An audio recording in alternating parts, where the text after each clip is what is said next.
Let me ask you a question. What's a decent peak pay whenever you're driving on DoorDash? Or maybe at least an average peak pay? What about $2? Sounds good. And another question for you. When do you typically drive? Evenings, weekends? Perfect. And third question, how long do you typically drive for in a shift? A couple of hours? Perfect. Because in this video, I'm going to go over a recent driving shift that had some pretty common numbers that you may see when you're on the road, including $2 peak pay, driving on a weekend, and driving for a couple of hours. Firstly, welcome to the channel. My name is Mike. This channel is dedicated to your success in this gig economy, the side hustle. So if you are new here, consider subscribing. And it is Black Friday season, so make sure to take advantage of 50% off the entire site at yourdrivermike.com using code BLACKFRIDAY. So again, this shift, I'm driving on a $2 peak pay. I'm driving in the San Diego, California market in the Mission Valley market segment. So first order, Five Guys at $10.45 for 7.2 miles. Now, why is the 7.2 miles important? Well, I'm always considering on really every single order the dollars to mile ratio, how much am I getting paid for the miles driven, but this one, it just clears in the green zone of what I'm willing to accept. I want you to look at orders that pay $1.50 to $2 plus per mile. Now, this isn't something that I'm literally calculating on every single request. I'm just kind of doing some rough mental math whenever I get these orders here.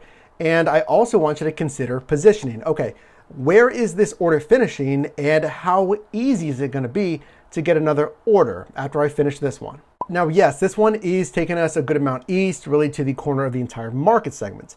But here's a tip that you can use in your next shift. I know that I don't have to go all the way back west, all the way back to the initial starting zone, because I know my market segment where I can drive maybe 3 or 5 minutes is really the maximum that I want you to drive after finishing that delivery, park, sit, and wait in a new location. That's going to be one of two things. That's going to be a labeled hotspot on the DoorDash app, or that's going to be a hotspot that is not labeled as a hotspot. It's just an area that you generally know is busy.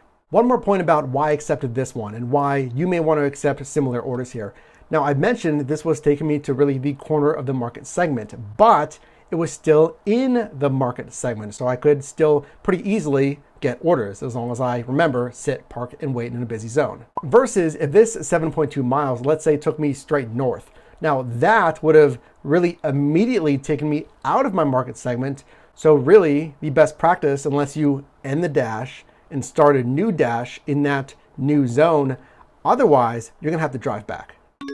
So next order, Faux Fifth Avenue, $10.50 for 6.1 miles. Now this one, I did really come back to that original starting place, but what I would recommend first is, again, sit, park, and wait. So I did that. And then if it's slow, slowly make your way back to a known busy zone. And here's a payoff of knowing those busy zones.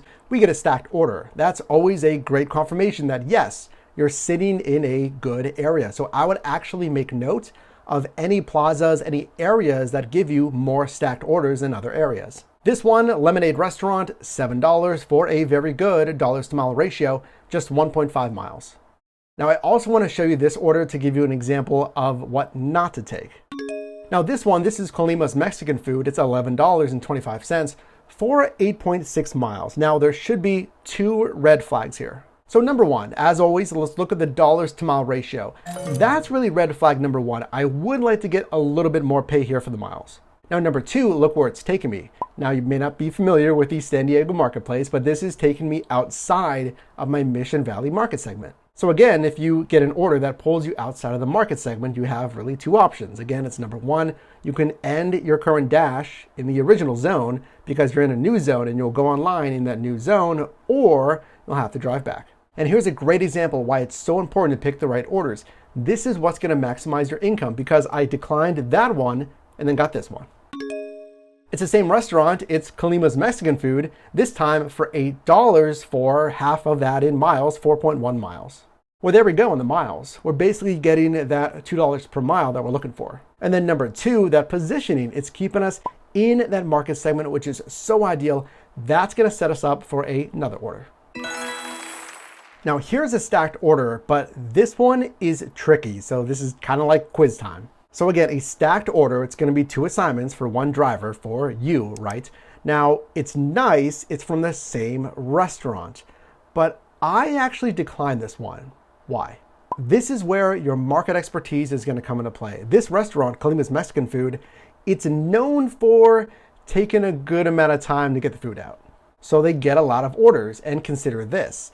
If you just got the order, then the restaurant just got the order. So chances are that first order most likely would be ready, but I know from this place, it's typically a little bit of a wait. So if I just got this second order, I may be waiting there a little bit longer than I would have liked. So this one, pretty standard order here. It's Chipotle, $8, but a pretty strong dollars to mile ratio for just 2.5 miles. And again, great confirmation that we're in a busy zone. Another stacked order here for Faux Fifth Avenue. Again, this time $9.75 for an additional 5 miles. And I would just stay in the busy zone. This one, Popeyes, $7 for 2.2 miles. And more confirmation that we're in a busy zone. Another stacked order, Little Caesars, $8.73 for an additional 3.1 miles. Problem time on that last order, on the one for Little Caesars. So pay attention to this because hopefully you won't, but you most likely will have this happen as well. Now, it's nothing on my end, but when I got to this Little Caesars, they said, hey, the customer canceled the order, so nothing to pick up. Now, the problem is the order wasn't canceled on my end in the Dasher app. So what do? Well, number one, it should be canceled there. Once the customer cancels the order, it should be automatically unassigned from your Dasher app, but doesn't always happen. So simply, you gotta message support and you're gonna say specifically the customer requested a cancellation. Now, there's actually a prompt in your Dasher app for this very thing. We can see here, the customer/restaurant asked me to cancel or modify the order. Now, it says here, the best Dashers request that the customer or restaurant contact support and do not make any changes to the order on their behalf. Let me just say something about that, because after doing almost 1,500 DoorDash deliveries, I've communicated with the customer, not really the restaurant as much, but with the customer saying, hey, the restaurant informed me that you want to cancel it. Can you cancel it on your end? Now, I've done that before, and let me know down below in the comments if you have a preference here, but I found that it's a lot slower. Not really dealing with the restaurant, because that's hard enough, but trying to get the customer to cancel on their end. Because you can text them and you can text them again, and then they say, okay, I'll cancel it, and then it's still not canceled, and then you text them back, you say, hey, did you cancel it yet? And it goes on, and you could call them, but what if they don't even pick up? I found the easiest thing is just to message support yourself. So that's what I did. I just texted support. Now you can call support as well. In my opinion, both have been fine, no real problems with support. But you say, hey, I got to the restaurant, and they inform me that the customer canceled the order. And then they'll just ask you to confirm which order, and then they'll take care of it. And in this case, this is why you want to take care of it yourself and explain that the customer canceled the order because they will pay you half of your quoted amount. So a decently busy shift there with a few stacked orders and that last cancellation problem. So let's look at the numbers and see how I did. So this shift on Friday, November 13th was from 5:30 p.m. until 8:30 p.m. Again, in San Diego, California, in the Mission Valley market segment on a $2 peak pay bonus.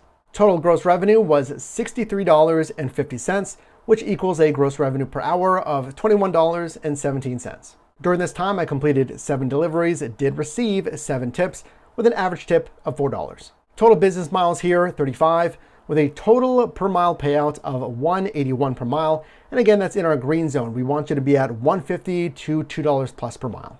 And based on these business miles, a tax deduction of $20.13.